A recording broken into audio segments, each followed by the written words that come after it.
ऐसे ही का तमाम ये कंबोज माल है, जैसा ही रंगो रूप है पैसा ही माल है।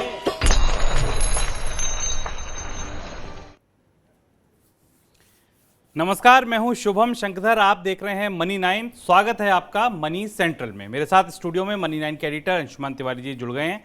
सर, बहुत स्वागत है आपका। बड़ी खबर क्या है सर? यूपी का बजट आया है और इसके अलावा कोई देशी विदेशी बड़ी खबर? शुभम, मनी सेंट्रल में आपका भी स्वागत है और सारे दर्शकों का स्वागत है। आज देशी और विदेशी खबरों के बीच तीखी होड़ थी हमारे न्यूज़ रूम में कि हम कौन सी खबर ऊपर लें। स्वाभाविक रूप से हमारे लिए आज सबसे बड़ी खबर पाकिस्तान डिफ़ॉल्ट की तरफ बढ़ रहा है वो होगी, क्योंकि भारत के आसपास की दूसरी बड़ी अर्थव्यवस्था है जो संकट में फंसती दिखाई दे रही, जिसे हम विस्तार से समझने की कोशिश करेंगे। लेकिन घरेलू मोर्चे पर डिस्कॉम और बिजली को लेकर कुछ नए बदलाव हुए हैं और उत्तर प्रदेश का बजट भी आया है। इसके साथ और भी कई ज़रूरी खबरें हैं जिन्हें शुभम बताएंगे। बिल्कुल, और कौन से मुद्दे हैं और शो कैसे कैसे आगे बढ़ेगा उस पर हम नजर डालते हैं ऑन द शो के माध्यम से। तो शुरुआत होगी रूस से। नई चुनौती से कैसे निपटेगा रूस? अभी नहीं बढ़ेंगी जीएसटी की दरें।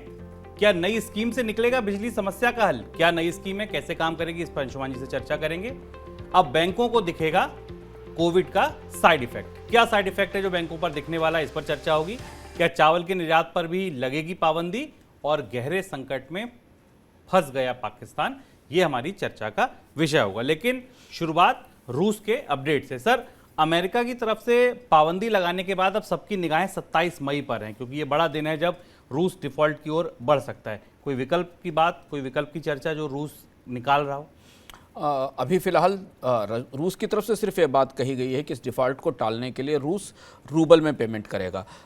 इस पर हमने कल विस्तार से चर्चा की थी कि एक एग्जम्पशन अमेरिका ने दे रखा था रूस को, जिसमें वो कैश में डॉलर्स में कर्ज का पेमेंट कर सकता था, जो करीब $1 बिलियन के आसपास का एक पेमेंट आने वाला है इसे लेकर। लेकिन अब वो विंडो बंद हो चुकी है, इसलिए इस दिशा में डिफ़ॉल्ट की संभावना ज़्यादा दिखाई दे रही। रूस का कल बयान आया है कि वो रूबल में पेमेंट करेगा। रूस के वित्त मंत्री का इनफैक्ट बयान आया, इसलिए महत्वपूर्ण है ये देखना कि रूस के वित्त मंत्री का कहना है कि वो रूबल में पेमेंट करने को तैयार है अपने कर्ज लेने वालों को, जिसे बाद में डॉलर में कन्वर्ट किया जा सकता, मुद्रा में कन्वर्ट कर सकते हैं। यानी रूस इस दबाव को महसूस कर रहा है कि डिफॉल्ट आगे आ सकता है। अब संभावना कि इसको तकनीकी तौर पर समझना जरूरी है कि 27 को जो पेमेंट आने वाला है, मान लीजिए अगर रूस ने वो पेमेंट कर भी दिया तो उसके तत्काल बाद 23 जून को एक और बॉन्ड का पेमेंट आना है जो बड़ा पेमेंट होगा।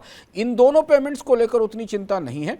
बाजार के अंदर से जो खबरें मिल रही, जो चर्चा हो रही थी, हम इसे समझने की कोशिश कर रहे थे कल लंदन के और बाकी जगह के डेट मार्केट के एक्सपर्ट से, तो वो बता रहे थे कि रूस के पास करीब $159 मिलियन का एक पेमेंट है जो 1998 में इशू किए गए बॉन्ड का है, और इसे ऑफशोर में ही सेटल होना है, इसे बाहर ही सेटल होना है। और अगर ये पेमेंट डॉलर में सेटल नहीं किया गया तो क्योंकि ट्रेजरी लाइसेंस खत्म होने के बाद ये पेमेंट लेना कर्ज देने वालों के लिए मुश्किल होगा और फिर यहाँ डिफ़ॉल्ट की संभावना होगी। डिफ़ॉल्ट ऐसे होता है कि क्रेडिट डिफ़ॉल्ट स्वैप ट्रिगर किए जाते हैं। रूस के करीब क्रेडिट डिफ़ॉल्ट स्वैप का जो नंबर हमारे पास गोल्डमैन सैक्स से आता है वो करीब आ रहा है कि करीब $2.4 बिलियन के नोट के क्रेडिट डिफ़ॉल्ट स्वैप एक्टिव हैं इस समय। इन्हें अगर ट्रिगर किया जाता है, इनकी घोषणा करती हैं कर्ज देने वाली कंपनियां, तो डिफ़ॉल्ट की प्रक्रिया शुरू होती है। तो रूस बिल्कुल मुहाने पर खड़ा है डिफ़ॉल्ट होने के। ये हफ्ता काफ़ी महत्वपूर्ण है। क्या परिस्थितियां बनती हैं उसे लेकर हम आपके पास दोबारा आएंगे। और कल जो भी कुछ होता है, परसों जो भी कुछ घटता है, आपको मनी सेंट्रल के रूस अपडेट में पता चल जाएगा। अगली खबर, बढ़ती महंगाई की वजह से जीएसटी की दरों में संभावित बदलाव फिलहाल के लिए टल सकता है। एक सरकारी अधिकारी के मुताबिक महंगाई बढ़ने की वजह से निकट भविष्य में जीएसटी की दरों में बदलाव होने की संभावना अब कम है। केंद्र सरकार पहले ही साफ कर चुकी है कि राज्यों को केंद्र की तरफ से जीएसटी को लेकर मिलने वाला मुआवजा जून के बाद नहीं मिलेगा, यानी राज्यों की कमाई का एक बड़ा स्रोत बंद हो जाएगा। ऐसी संभावना थी कि राज्यों को राजस्व में होने वाले नुकसान की भरपाई जीएसटी दरें बढ़ाकर की जाएगी, लेकिन महंगाई जिसने पहले से सरकार की नींद उड़ा रखी है, ऐसे में अब सरकार ने यह निर्णय लिया है, या ऐसी कम से कम चर्चाएं हैं कि जीएसटी की दरें फिलहाल अभी नहीं बढ़ाई जाएंगी, क्योंकि डर है कि सर महंगाई इससे और बढ़ जाएगी। कब तक टलेगी आपको लगता है ये बढ़ोतरी? पहले तो शुक्र मनाइए कि कम से कम एक टैक्स फिलहाल बढ़ोतरी की संभावना टल रही है, क्योंकि सरकारें टैक्स लगाने के कोई मौके नहीं छोड़ती और दबाव इतना ज़्यादा है कि जब सरकार को इंपोर्ट ड्यूटी घटानी पड़ रही है तो टैक्स बढ़ाने का प्रस्ताव पीछे खिसक रहा है। लेकिन हाँ, व्यवहारिक रूप से अगर आप देखें तो केंद्र सरकार के पास इस बात की संभावना कम है, या राज्य सरकारों के पास इस बात की संभावना कम है कि इसे 3 या 4 महीने 5 महीने से ज़्यादा टाल सकें। बढ़ोतरी क्या है? बढ़ोतरी ये है कि वित्त आयोग की रिपोर्ट ने कहा है कि राज्यों और केंद्र को मौजूदा जीएसटी ढांचे से 4 लाख करोड़ का नुकसान हो रहा है। रेवेन्यू न्यूट्रल रेट करीब 14.5% की है, औसत दर 11 से 12% है। और किसी भी परिस्थिति में जून में जब राज्यों को मिलने वाली जो क्षतिपूर्ति है या जो उनको नुकसान हो रहा है जीएसटी से, उसे वापस लेने के बाद किसी न किसी तरह से ऐसी व्यवस्था करनी होगी कि राज्यों को और केंद्र को जो क्रेडिट टैक्स क्रेडिट दिया जाता है उसको ऑफसेट करने के बाद नुकसान ना हो रेवेन्यू रेट के ऊपर। यह बढ़ोतरी करनी जरूरी है। प्रस्ताव यह है कि जो 5% की कैटेगरी में आने वाली चीज़ें हैं उन्हें बढ़ाकर करीब 7%, 7.5% के आसपास की कैटेगरी में या उससे ऊपर की कैटेगरी में लाया जाए, 5% के स्लैब को बदला जाए। और इससे बहुत बड़ी संख्या में चीज़ें महंगी होंगी। 18 से 28 के स्लैब में भी चीज़ें ऊपर ले जाई जाएंगी। ये बढ़ोतरी ही सरकार को डरा रही है, क्योंकि ये सीधे महंगाई को ट्रिगर करेगी। तो अगर जीएसटी की दरों में बढ़ोतरी नहीं होती अगले 3-4 महीने तक, तो केंद्र और राज्य सरकार के राजस्व की सूरत और ज़्यादा बिगड़ेगी और राज्य सरकारों को संसाधन जुटाने में और ज़्यादा दिक्कत आएगी। तो ये उलझन की बात है। सरकार भी तात्कालिक तौर पर महंगाई की संभावनाएं, महंगाई की ट्रेजेक्टरी, महंगाई की अंतर्धारणा को कमज़ोर करने के लिए कि लोगों को ये ना लगे कि आने वाले समय में महंगाई बढ़ रही है, क्योंकि हमारी जेब से ज़्यादा सरकार की निगाह बॉन्ड यील्ड्स पर है। जो चीज़ें ऐसी होती हैं बाजार में जिनसे महंगाई बढ़ने की संभावना दिखाई देती है, उससे बॉन्ड यील्ड्स प्रभावित होती हैं और सरकार के कर्ज लेने की लागत बढ़ती है। तो उस कोशिश में सरकार की तरफ से संकेत दिया गया। लेकिन अगले 3-4 महीने केंद्र और राज्य रिश्तों के लिए काफ़ी महत्वपूर्ण होने वाले हैं, इसलिए जीएसटी में बढ़ोतरी टल पाएगी, इस बात की गुंजाइश कम है। और जब तक ये नहीं होगी, बढ़ोतरी नहीं होगी, तब तक आप राज्य सरकारों से अपेक्षा भी नहीं कर सकते कि पेट्रोल डीजल पर वो वैट में कटौती करेंगे, इसलिए उन्होंने कटौती नहीं भी की है। 2 इंपॉर्टेंट बातें।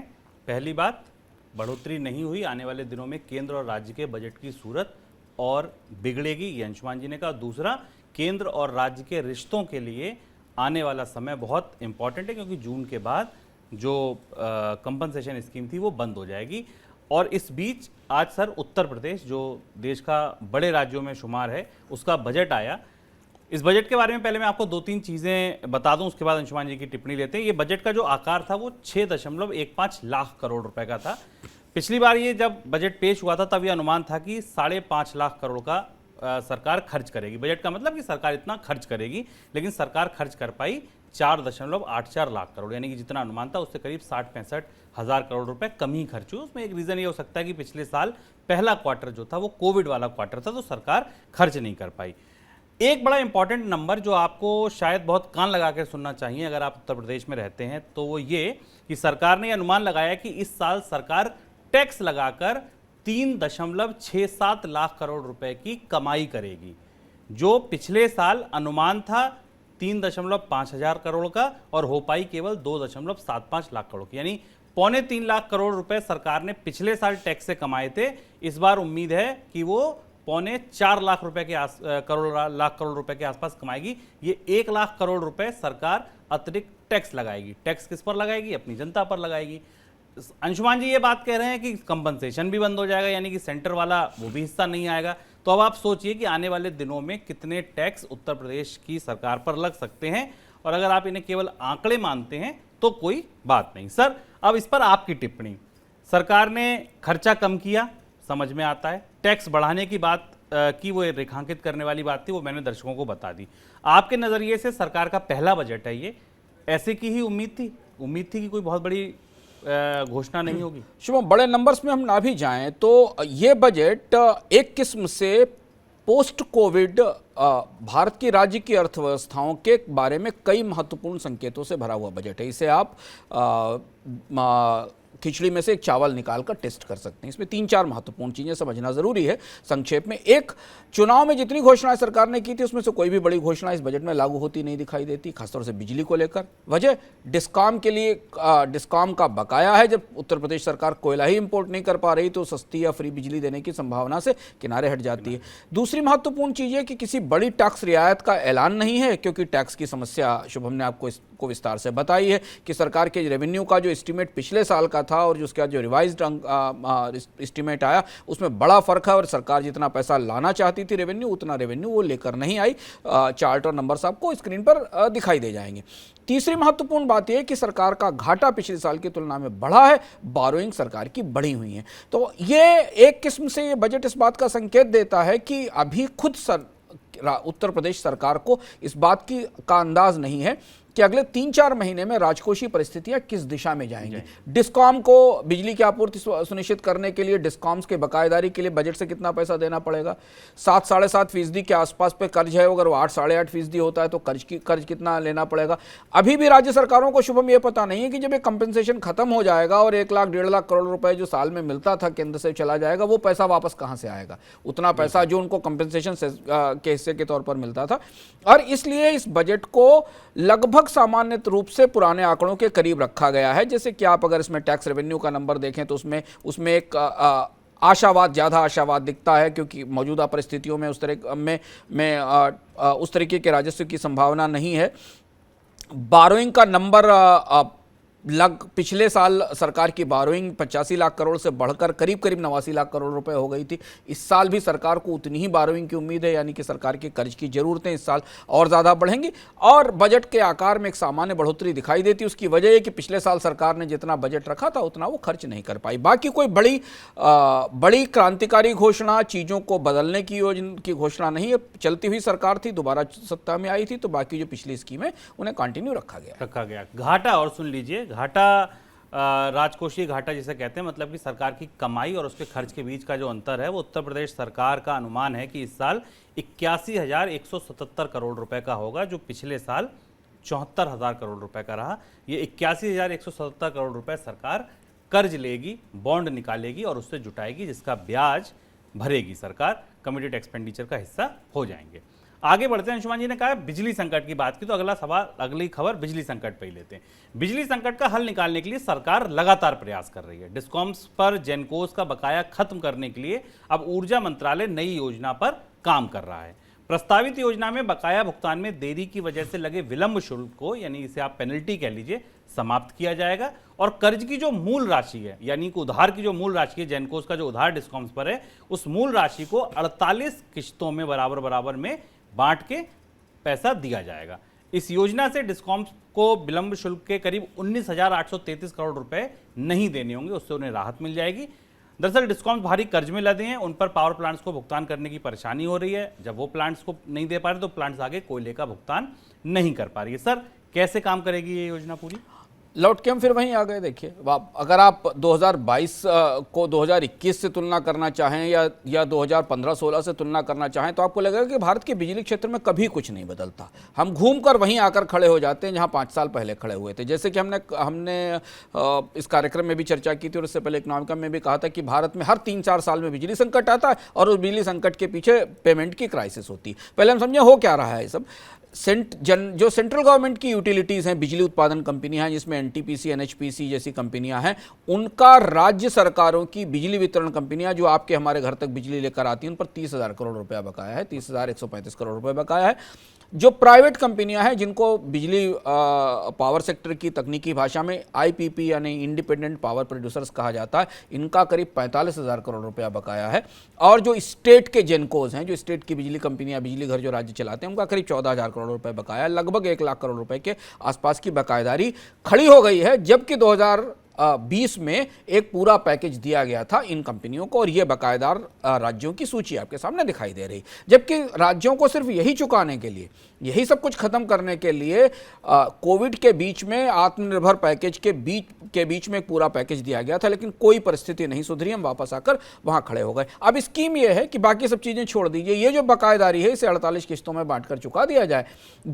जो पेनाल्टी लगती है, जिस पेनाल्टी का पेमेंट डिस्कॉम्स को देर से भुगतान के कारण करना पड़ता है, वो उन्हें नहीं चुकाना पड़ेगा। शुभम, यह समझना जरूरी है कि 2020 से लेकर 2021 और 2022 तक केंद्र सरकार ने कम से कम आधा दर्जन अलग अलग फैसले ऐसे लिए थे जिससे कि इस समस्या का स्थायी समाधान हो जाए कि समय पर पेमेंट मिलने लगे। एलसी खोलने की व्यवस्था की गई थी, 90 दिनों से ज्यादा क्रेडिट न देने की बात कही गई थी कि अगर बिजली कंपनियां जेनकोस को 90 दिनों में पैसा नहीं देती हैं तो उनके ऊपर पेनाल्टी लगेगी। यह भी कहा गया था कि आप बैंकों से बैंक गारंटी लेकर जेनकोस को दीजिए, सब कुछ ध्वस्त हो गया। उसकी वजह है यह है कि यहां समस्या हमारे और आपसे वसूली की नहीं है, केंद्र सरकार ही सरकार से वसूल नहीं कर पा रही, सरकारी कंपनियां ही सरकारी कंपनियों को पैसा नहीं दे रही। तो ये शायद अंतिम उपाय है एक किस्म का कि बकायेदारी को फिर टाल दिया जाए। लेकिन 2020 में हमने इस तरीके के पैकेज को देखा था, उसका नतीजा हमारे सामने है कि उससे कोई परिस्थितियां बहुत ज्यादा बदली नहीं। सर, नई स्कीम से डिस्कॉम्स को कुछ राहत मिल पाएगी? डिस्कॉम्स का पैसा होगा तो राहत मिल जा पाएगी। डिस्कॉम्स अगर ये पैसा चुकाने की स्थिति में होंगी, मान लीजिए अगर आप पूरा 1 लाख करोड़ माने तो कुछ बड़े राज्यों के पास अगर इतना पैसा होता तो वो चुकाना शुरू कर देते। बड़े राज्य कहां से वो पैसा लाएंगे? बारो करेंगे क्या? कर्ज लेकर देंगे? राज्यों के बिजली डिस्कॉम्स की साख भारतीय बैंकों की निगाह में बहुत ज्यादा खराब है, क्योंकि भारत के बिजली डिस्कॉम्स या राज्य सरकारों की बिजली वितरण कंपनियां कंसिस्टेंट डिफॉल्टर हैं। इन्हें हमेशा हर 2-3 साल बाद सरकार के पास किसी बेलआउट के लिए जाना पड़ता। तो इन्हें कर्ज लेना और इन्हें महंगे दर पर कर्ज कौन देगा? पहली चीज तो ये, और इसकी क्या गारंटी है कि आगे चुका पाएंगे? तो कोशिश इस बात की जा रही है कि चलिए थोड़ी बहुत भी बकायेदारी अगर मिल जाए तो, इसलिए अगर आप जिस राज्य में रहते हैं आप करीब से इस आंकड़ा देखिए कि क्या आपका राज्य उस बकायेदारी में कहां खड़ा है और उसके बजट में कितना कुशन अवेलेबल है कि वो ये पैसा चुका सके। और अगर वो पैसा चुका देता है तो आपके राज्य में बिजली की कटौती नहीं होगी, और नहीं तो फिर आपको बिजली की कटौती झेलनी पड़ेगी, या राज्य सरकारों को बिजली की दरें बढ़ाकर आने वाले समय के लिए पावर सेक्टर के रिफॉर्म्स दिखाने होंगे। तब बैंक और लेंडर उन पर भरोसा करेंगे कि उनको नया कर्ज दिया जाए। सर, इससे पहले जैसे आपने कोशिशों का जिक्र किया, उदय स्कीम देखिए, आत्मनिर्भर भारत पैकेज का जो एक नया इनिशिएटिव, एक नई पहल थी, उसको देखिए, उनका कोई असर क्यों नहीं हुआ? उनका असर क्यों इसलिए नहीं हुआ क्योंकि पूरा सिस्टम, जिन लोगों के जरिए आप इस स्कीम को या रिफॉर्म को लागू करना चाहते हैं, वो सारे लोग जब रिफॉर्म हो रहे होते हैं तब उनको सबसे आगे बढ़कर उनका स्वागत करते हैं, और फिर उसके बाद वो उन्हें लागू करने से सरकारें पीछे हट जाती। तो एक्चुअली सरकारें खुद अपने ही बनाए हुए सुधारों को कैसे मारती हैं। भारत का बिजली क्षेत्र इसका शानदार उदाहरण। यही सरकारें बैठकर फैसले तय करती। जिस समय ये पैकेज 2020 में आया था, उस समय 1.3 लाख करोड़ रुपए के आसपास की बकायेदारी थी राज्यों की, और एक कहा गया था कि ये सारी बकायेदारी चुकाई जाएगी, पर उसके बाद राज्य सरकारों ने उसे उतनी ईमानदारी से लागू नहीं किया, और आज हम वापस वहीं आकर खड़े हो गए। और अगर आप इससे और थोड़ा पीछे जाओ तो आपने उदय का जिक्र किया 2014-15 में, उससे और पहले जाइए आपको लगातार हर 4 साल 5 साल में बिजली क्षेत्र की कंपनियों को एक बेलआउट पैकेज दिए जाने की आदत जैसी पड़ी हुई, और आप और हमारे जैसे उपभोक्ताओं के लिए बिजली दरें लगातार महंगी होती चली जाती है। हमको महंगी बिजली भी खरीदनी पड़ती है और कटौती भी झेलनी पड़ती है। बिल्कुल। सर, राज्य इस हालत में, आखिरी सवाल, राज्य इस हालत में कि 48 किश्तों में भी सही भुगतान कर सकें? कई सारे राज्य नहीं कर पाएंगे, क्योंकि अगर राज्य इस हालत में हों कि 48 किश्तों में भुगतान कर सकते हैं तो वो कोल इंपोर्ट करके अपने पावर प्लांट्स को कोयला देना शुरू कर देंगे। लेकिन हाँ, एक मैकेनिज्म देने की कोशिश केंद्र सरकार ने जरूर की है कि इस मैकेनिज्म के जरिए एक और कोशिश की जाए कि टुकड़ों में किश्तों में पैसा वापस दिया जाए। लेकिन यहां से एक चीज स्वीकार हो जाती है शुभम आखिर में, कि केंद्र सरकार को यह समझ में आ गया है कि धमकाने से बिजली घरों पर दबाव बनाने से, कोयला इंपोर्ट कर देने से समस्या का हल नहीं होगा। ये इलाज जहां है वहीं से निकलेगा। यानी जहां पर अगर ये चोट पैर में लगी है तो दवा वहीं लगानी पड़ेगी। ये चोट, अगर ये क्राइसिस पेमेंट की है, अगर ये भुगतान का संकट है, कोयले का संकट नहीं है, बिजली की क्षमता का संकट नहीं, तो भुगतान का संकट भुगतान से ही हल होगा। और आपको सुधार देर सवेर करने पड़ेंगे, पुराना कीचड़ साफ करना ही पड़ेगा। बैंकों के एनपीए बढ़ने का खतरा एक बार फिर मंडराने लगा। ऐसा इसलिए क्योंकि आरबीआई की ओर से रिस्ट्रक्चर किए गए कर्ज की 9% हिस्सा ऐसा है जिसकी रिकवरी मुश्किल लग रही है। हालांकि बैड लोन की स्थिति पहले के मुकाबले सुधरी है, लेकिन विशेषज्ञों का मानना है कि आने वाले दिनों में हालत फिर से बिगड़ सकती है, क्योंकि करीब 19,000 करोड़ रुपए के ऐसे कर्ज हैं जो अब एनपीए में तब्दील होने की चौखट पर खड़े हैं। ऐसा इसलिए क्योंकि रिस्ट्रक्चर होने के बाद ग्राहक पैसा नहीं दे पा रहे। छोटे मझोले उद्योग कोविड के बाद अभी रिकवर नहीं कर पाने के कारण कर्ज नहीं चुका पा रहे हैं। एमएसएमई का सरकारी बैंकों पर करीब 2053 करोड़ रुपए का कर्ज एनपीए में पहले ही तब्दील हो चुका है। सर, इसकी आशंका थी, आपने मुझे याद है एक इकोनॉमिकम में भी जिक्र किया था इसका और डिटेल में बताया था। मेरे ख्याल आखिरी लड़ाई ऐसे कुछ उसकी हेडिंग भी थी।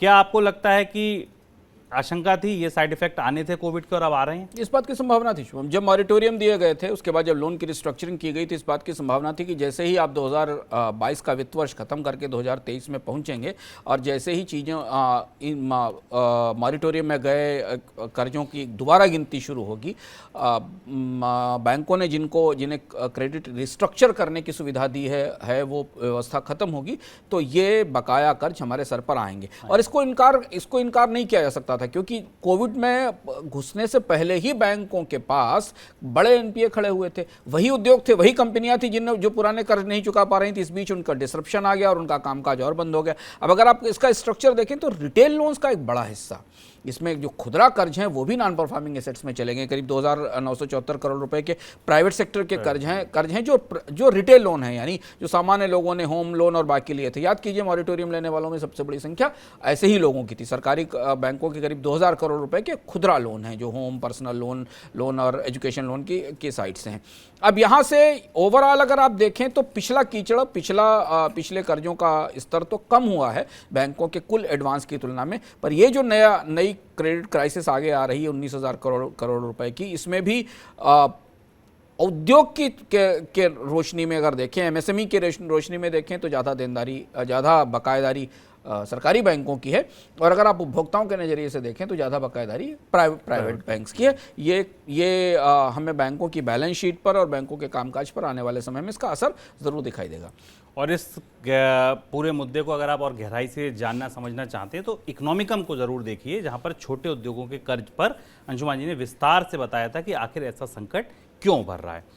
अब आप देखिए मनी 9 की स्पेशल रिपोर्ट जो मनोज कुमार ने आपके लिए तैयार की है, वो बता रहे हैं कि तमिलनाडु के तिरुपुर से पंजाब के लुधियाना तक एक संकट आ गया है। वो संकट आया है कपास की कीमतें बढ़ने से, और ध्यान रखिए ये संकट उस क्षेत्र में आया है जो देश में सबसे ज्यादा रोजगार देने वाला अग्रणी क्षेत्र है। देखिए मनी 9 की स्पेशल रिपोर्ट।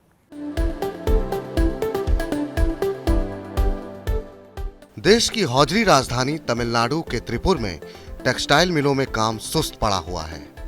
आधी से ज्यादा मिलें ऐसी हैं जहां आधी क्षमता पर भी काम नहीं हो रहा। कुछ ऐसा ही हाल सिंथेटिक कपड़ों के हब लुधियाना का भी है। मिलें सूती धागे की कमी को सिंथेटिक फाइबर से पूरा कर रही हैं। देश में सबसे ज्यादा रोजगार देने वाले टेक्सटाइल उद्योग को महंगे कपास ने संकट में फंसा दिया है। जिस रफ्तार से कपास का भाव बढ़ा है, उस गति से धागे की कीमत नहीं बढ़ी। यानी कपास से धागा बनाने वाली मिलों की लागत तो बढ़ी, लेकिन खर्च नहीं निकल पा रहा और मिलें धागे का उत्पादन घटाने पर मजबूर हैं, जो कपड़ा उद्योग और उत्पादन पर असर डाल रहा है।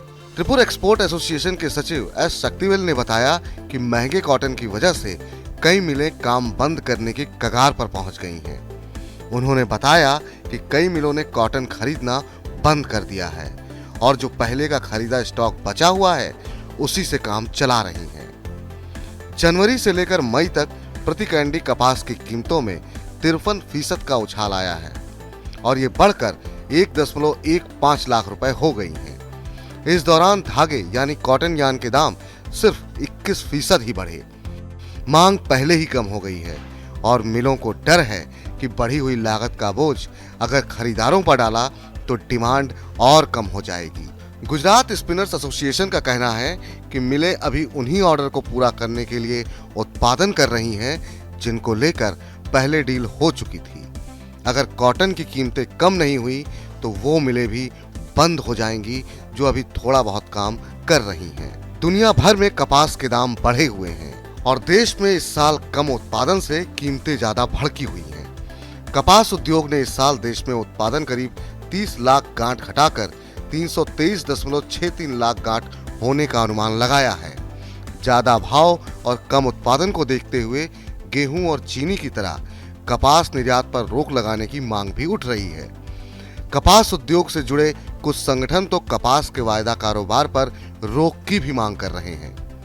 कपास के बढ़े हुए दाम से सिर्फ टेक्सटाइल उद्योग पर ही संकट नहीं है, ये संकट अब कपड़ों की महंगाई में बदल चुका है जो उपभोक्ताओं की जेब पर भारी पड़ रहा है।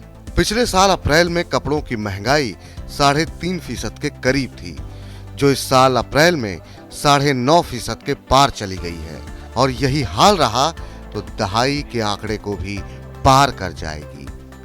मनी 9 के लिए मनोज कुमार। ये तो रही बात कपास की। अब आप बात कीजिए चावल की। गेहूं निर्यात पर प्रतिबंध और चीनी निर्यात पर अंकुश के बाद अब चावल के निर्यात पर लगाम लगाने की संभावना बढ़ गई है। ऐसा इसलिए क्योंकि सरकार चावल निर्यात पर भी अंकुश लगा सकती है, ऐसी खबरें आ रही हैं। जरूरी वस्तुओं की महंगाई पर प्रधानमंत्री कार्यालय की अध्यक्षता में बनी एक कमेटी लगातार नजर बनाए हुए है। जिन वस्तुओं पर ज्यादा ध्यान दिया जा रहा है उसमें गैर बासमती चावल भी शामिल है। और कमेटी को चावल की कीमतें एक निश्चित सीमा से बढ़ती दिखी तो चावल निर्यात पर अंकुश लगाने का फैसला हो सकता है। दुनिया भर में भारत चावल का सबसे बड़ा निर्यातक है, दूसरा सबसे बड़ा उत्पादक है। दुनिया के 150 देश ऐसे हैं जहां पर भारत चावल निर्यात करता है। मार्च में खत्म हुए वित्त वर्ष 2021-22 के दौरान देश से लगभग 200 टन चावल का निर्यात होने का अनुमान है। सर, चावल के निर्यात पर पाबंदी जैसी बातें ही क्यों हो रही हैं? अभी स्थिति बनी नहीं बनी, बातें क्यों होने लगी? क्या डर है? सरकार महंगाई का एक और दौर आगे आता देख रही है और इसलिए जो 200 लाख टन का निर्यात पिछली बार हुआ था उसे बेस मानकर चावल को लेकर एक कई सारी नीतिगत पुनर्विचार शुरू है। इसे समझना जरूरी है। सरकार को कहीं ना कहीं ये महसूस हो रहा है कि गेहूं की तरह चावल का भी सरप्लस बहुत करीबी है, टच एंड गो है। जो आंकड़े हमारे पास उपलब्ध हैं उस हिसाब से इस साल चावल का कुल उत्पादन 13 करोड़ टन होने की संभावना है। इसमें से घरेलू खपत करीब 10.35 करोड़ टन के आसपास होगी। अब 1 मई को केंद्रीय पूल में करीब 3.32 करोड़ या 332 लाख टन का स्टॉक था और 2 करोड़ टन का निर्यात कर चुके हैं। तो अगर आप सेंट्रल पूल के स्टॉक्स को एक बार किनारे रख दें, क्योंकि वो संकट के लिए बनाया जाता है, बफर स्टॉक हमेशा संकट के लिए बनाया जाता है, तो कुल घरेलू खपत और निर्यात की तुलना में भारत में कुल उत्पादन के बीच का गैप लगभग उतना ही जितना गेहूं के मामले में था। और यदि गेहूं के निर्यात पर रोक की भरपाई को चावल के निर्यात से पूरा किया गया तो चावल की कीमतों पर दबाव दिखने लगेगा। शुक्र है कि सरकार ने ये बात पहले भांप ली है, समय से पहले इस बात को समझ लिया है। किसानों के और व्यापारियों की दृष्टि से फैसला निगेटिव है, नकारात्मक है, क्योंकि उन्हें लग रहा था कि गेहूं के बाद उन्हें चावल के निर्यात में बेहतर संभावना दिखाई देगी। इसलिए ये संकेत उनके लिए अच्छे नहीं है। शायद सरकार अगर चावल के निर्यात पर गेहूं जैसी आउटराइट पाबंदी नहीं लगाएगी तो उसे रेगुलेट करने की, उसे कम करने की कोशिश जरूर करेगी, जैसा शुगर के मामले में हुआ। तो यहाँ से 2-3 बड़ी संभावनाएं दिखती। एक ये कि सरकारें चाहती है कि चावल की कीमतों पर दबाव न बने। अगर चावल की कीमतों पर अभी से बढ़ोतरी का दबाव बन गया तो नई फसल से पहले उसे एमएसपी बढ़ाना पड़ सकता है बाजार में रोकने के लिए। दूसरी संभावना ये दिखाई देती है कि शायद अगले साल इस साल जितना एक्सपोर्ट नहीं हो पाएगा। बिल्कुल। चावल की स्थिति भी सेंटीमेंट, अभी खैर ये स्थिति नहीं है। एक तो सर ये पॉजिटिव है कि सोइंग भी अब शुरू हो रही है गेहूं से, ये बात कम से कम यहाँ बेहतर है। लेकिन सेंटीमेंट खराब ना हो जाए, कहीं ऐसी अंतर्धारणा ना बन जाए कि ये भी कीमतें बढ़ सकती हैं, इसको सरकार ने भाप पर शायद ये फैसला लिया है। सोइंग का इसीलिए सोइंग के पहले सरकार बाजार में डिमांड और सप्लाई की स्थिति को लेकर जितने भी स्टेक होल्डर्स उनको अलर्ट कर देना चाहती है। और इसका इशारा ये भी है कि अगर अभी चावल की कीमतें स्थिर हैं, अभी चावल की कीमतों में कोई बड़ा बदलाव हमें नहीं दिखाई दिया है, क्योंकि खरीफ की फसल सामने आने वाली। गेहूं में हमने देखा था कि गेहूं की ठीक हार्वेस्टिंग के समय, गेहूं की कटाई के समय, गेहूं खरीद के समय गेहूं की कीमतें बढ़ गई थी और वहीं से तो यहां से कोशिश यह है कि अगर मान लीजिए चावल की कीमतों में हमने कोई बड़ी बढ़ोतरी आने वाले 1 महीने 1.5 महीने में नहीं देखी तो केंद्र सरकार को धान का एमएसपी बढ़ाने का बड़ा दबाव नहीं होगा। और नहीं तो जो अगली रणनीति आएगी वो रणनीति आएगी कि फिर अगर ऐसा लगता है कि एक्सपोर्ट की डिमांड ज़्यादा है या चावल के उत्पादन पर कोई दबाव है तो फिर सरकार को सामान्य से अधिक एमएसपी बढ़ाकर सोइंग को बढ़ावा देना पड़ेगा ताकि उत्पादन पिछले साल से ज़्यादा हो सके। इस बात की कोशिश करनी होगी। हो सके, बिल्कुल। अब बात पाकिस्तान की। पाकिस्तान में आर्थिक हालात लगातार बिगड़ रहे हैं। आशंका तो यह भी जताई जा रही है कि श्रीलंका की तरह पाकिस्तान भी अब कर्ज वापसी पर डिफॉल्ट कर सकता है। पाकिस्तान ने अभी तक इंटरनेशनल मॉनेटरी फंड यानी आईएमएफ से बेल आउट के लिए डील फाइनल नहीं की है। महंगाई की वजह से वहां पर हालात बहुत खराब हैं। ऊपर से कई शहरों में पेट्रोल डीजल की सप्लाई भी ठप होने की खबरें हैं। पाकिस्तानी रुपया लगातार गिरता जा रहा है। वहाँ $1 की कीमत 202 पाकिस्तानी रुपए के बराबर हो गई है। सर, दोहा में कुछ बातचीत चल रही थी, क्यों नहीं बनी आईएमएफ से बात दोहा में? दोहा वाली बातचीत की असफलता के बाद पाकिस्तान में काफ़ी पैनिक है और अब मर्चेंट बैंकर्स भी, दुनिया में क्रेडिट डिफ़ॉल्ट पर नज़र रखने वाली एजेंसियां भी अब पाकिस्तान को करीब से देख रही हैं। दोहा में पाकिस्तान की सरकार करीब करीब $3 बिलियन की आईएमएफ की सहायता के लिए बात कर रही थी और ये बातचीत पिछली सरकार ने शुरू की थी, इमरान खान की सरकार ने। उसके बाद वहाँ राजनीतिक अस्थिरता आई। उस अस्थिरता का नतीजा ये हुआ कि ये बातचीत बीच में रुक गई। आईएमएफ के साथ पाकिस्तान के रिश्तों का पुराना इतिहास बड़ा खींचतान भरा है, क्योंकि पाकिस्तान अपनी हर संकट के लिए आईएमएफ के पास जाता रहा है। तो आईएमएफ ने इस बार जो शर्तें रखी थी पाकिस्तान को बेल आउट करने की, वो बेहद सख्त हैं और उसे राजनीतिक रूप से एक नई सरकार जो एक राजनीतिक उथल पुथल के बाद आई, उसे स्वीकार नहीं कर सकती। पेट्रोल डीजल पर सब्सिडी खत्म करनी पड़ेगी। यहाँ पेट्रोल डीजल की आपूर्ति उपलब्ध नहीं है, पेट्रोल डीजल की राशनिंग हो रही है। दूसरी चीज़ ये है कि उसे बहुत सारे खर्च कम करने पड़ेंगे सरकार को। अर्थव्यवस्था पर गहरी चोट लगी है कोविड के कारण और पाकिस्तान की अर्थव्यवस्था वैसे भी स्थायी तौर पर फ्रेजाइल है, हमेशा से डामाडोल है। तो इस बार आईएमएफ ने जो शर्तें डाल रखी हैं, वो शर्तें सरकार के लिए राजनीतिक रूप से एक किस्म से आत्मघाती हैं।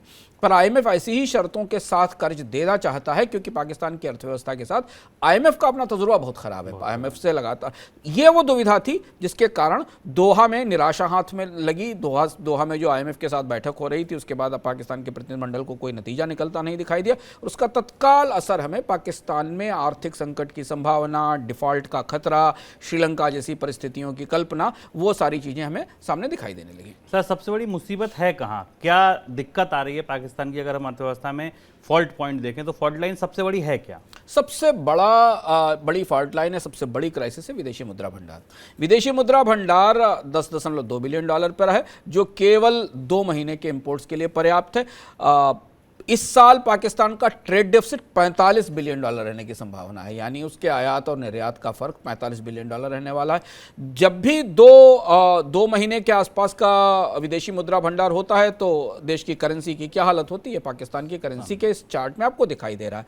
तो ये माना जा रहा है और इसीलिए आपको ये दिख रहा है कि राशनिंग शुरू हो रही है, पेट्रोल डीजल नहीं मिल पा रहा है। तो पाकिस्तान लगभग श्रीलंका वाली राह के करीब है।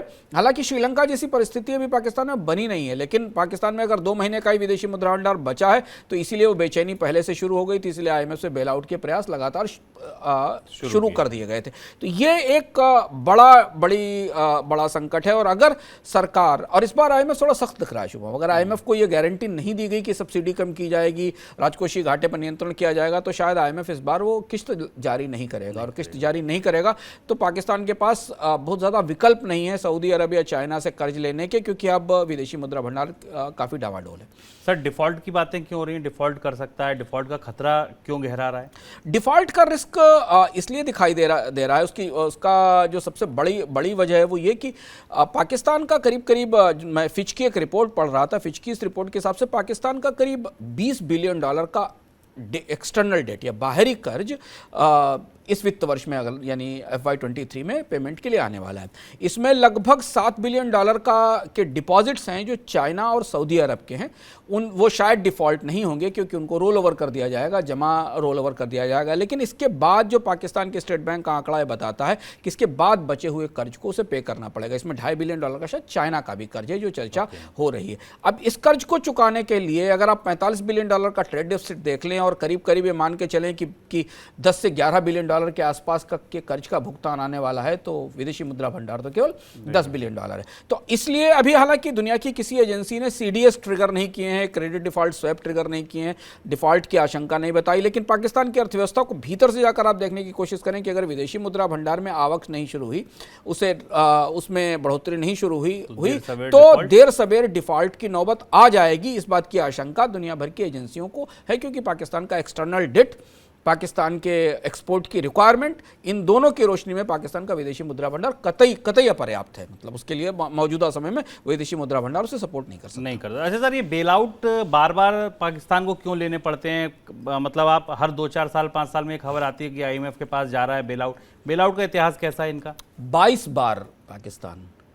बार पाकिस्तान अपने इतिहास में IMF से 61 साल के अपने इतिहास में, लगभग पाकिस्तान 61 के अब तो 62-63 साल के इतिहास में 22 बार पाकिस्तान बेल आउट ले चुका। और इस मामले में पाकिस्तान की राजनीति में चाहे कितनी भी उठापटक हो, चाहे कितनी भी कुश्ती हो, कोई भी अच्छा हो या बुरा हो, IMF के सामने जाने में पाकिस्तान की कोई सरकार संकोच नहीं करती। अगर आप 61 साल का पूरा इतिहास देखें तो पाकिस्तान के तानाशाह हों या पाकिस्तान की चुनी हुई सरकारें हों, उन्होंने अर्थव्यवस्था को संकट में डाला है और उसके बाद IMF से जाकर बेल आउट लिए। ये प्रक्रिया 1958 से शुरू होती है और आज हम 2022 में फिर सरकार को सामने खड़े हैं। और एक और दिलचस्प आंकड़ा मुझे कल मिला जब पाकिस्तान के IMF बेलआउट्स को तलाश रहा था कि पाकिस्तान में ज़्यादा बेलआउट्स उनकी चुनी हुई सरकारों ने लिए हैं IMF से, यानी जो दो चुनी हुई सरकारें नहीं है, एक चुनी हुई सरकार PPP की उसने 47% के आसपास IMF की से मदद मांगी और दूसरी जो PML थी उसने करीब 35% की मांगी। डिक्टेटर्स के बेलआउट कम रहे, हालांकि डिक्टेटर्स का कार्यकाल भी छोटा रहा और उन्हें बेलआउट मिलने में भी मुश्किल आती है। पाकिस्तान की परिस्थिति है कि वहाँ की चुनी हुई सरकारों ने शायद अर्थव्यवस्था का ज़्यादा कबाड़ा किया है ज़्यादा, जो ये बताता है कि लगातार बार बार पाकिस्तान को बेलआउट के पास जाना पड़ता है। और शायद दुनिया के उन कम देशों में से है जिसे पाकिस्तान IMF की मदद से लगातार चलना पड़ रहा है। सर, एक जगह से मदद और मिलने की उम्मीद होती है, होता है चीन की। चीन मदद दे देगा। आपको क्या लगता है कि चीन की तरफ से इस बार मदद मिल पाएगी पाकिस्तान को?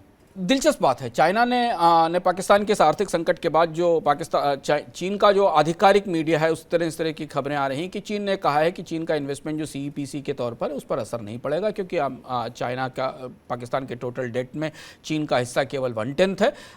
चीन का बड़ा इन्वेस्टमेंट है इंफ्रास्ट्रक्चर में, पर डेट के हिसाब से, कर्ज के हिसाब से भी पाकिस्तान को शायद चीन की मदद मिलती रहेगी। और चीन की अगर आप पूरी गतिविधियाँ या परिस्थितियाँ देखें तो चीन ने पाकिस्तान में के इंफ्रास्ट्रक्चर का एक बड़ा हिस्सा अपने हाथ में वैसे भी ले रखा है। तो चाइना के लिए पाकिस्तान एक इन्वेस्टमेंट भी है, चाइना के लिए पाकिस्तान एक स्ट्रेटेजिक लोकेशन भी है। तो अंततः चीन से भी बड़े मदद की संभावना नहीं है सीधी, जो कि विदेशी मुद्रा भंडार की समस्या को हल कर सके, क्योंकि इसीलिए पाकिस्तान के प्रधानमंत्री इस संकट से पहले चाइना भी गए थे और वहाँ से लोन पर सहमति नहीं बनी थी, नए लोन पर सहमति नहीं बनी थी, बल्कि चर्चा तो ये भी है कि कुछ पुराने लोन की बकायदारी चुकाने का दबाव है पाकिस्तान के ऊपर। लेकिन जो चाइना इकोनॉमिक पाकिस्तान कॉरिडोर है, जो सबसे बड़ी परियोजना है और चीन का जो strategic belt and road initiative है, उसे लेकर खतरा नहीं है, ऐसा चीन के मीडिया में जो खबरें छपी वो बता रही हैं। बिल्कुल, यानी कि मदद की उम्मीद ना चीन से है अभी सीधी, ना IMF से है, और पाकिस्तान के हालात हर दिन और ज़्यादा खराब होते जा रहे हैं। ये था आज का हमारा मनी सेंट्रल, जो देशी विदेशी खबरों से एकदम लोडेड था। यूपी का बजट था, पाकिस्तान था, रूस था, सरकार का कर्ज था। सर, बहुत शुक्रिया आपका जुड़ने के लिए, सभी खबरों को विस्तार से समझाने के लिए। आप लोगों का भी शुक्रिया। आप बने रहिए मनी 9 के साथ। कल फिर मिलूंगा शाम को 7 बजे मनी सेंट्रल में। नमस्कार। का तमाम ये कम्बोज लाल है।